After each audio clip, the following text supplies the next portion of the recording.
Hello friends, welcome to my channel Spoken English Shubhendu. Today I thought I would make a new video for you.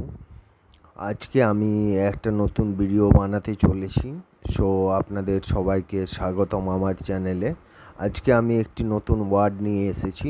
এটা নতুন word নয়, এটা ইংলিশে অনেক দিন থেকেই ব্যবহৃত হচ্ছে। যে ওয়ার্ডটা হচ্ছে গ্র্যাজুয়ালি। স্পেলিংটা ভালো করে তোমরা দেখে নাও। Gradually, GRADUALLY, gradually. গ্র্যাজুয়ালি মানে হচ্ছে ধীরে ধীরে বা আস্তে আস্তে।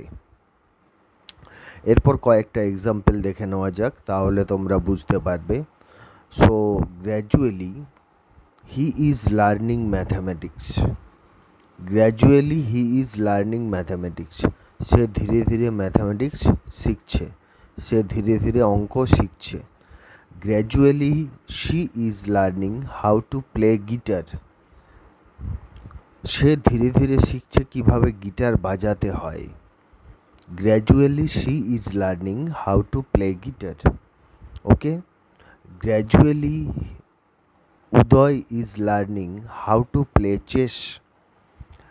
উদয় ধীরে ধীরে শিখছে কিভাবে চেস খেলতে হয়। এইভাবে তোমরা ইউজ করো এক্সাম্পলগুলো।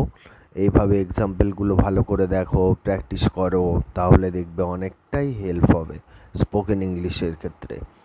এবং স্পোকেন ইংলিশ একটা কঠিন বিষয় কিন্তু নয়, যেটা তোমরা ভাবো। একটু প্র্যাকটিস করলেই খুব সহজেই তোমরা বলতে পারবে স্পোকেন ইংলিশটা। সো আর একটা উদাহরণ দেখো। Gradually Rohit is learning English. Gradually Rohit is learning English. ধীরে ধীরে রোহিত ইংলিশ শিখছে, আস্তে আস্তে রোহিত ইংলিশ শিখছে।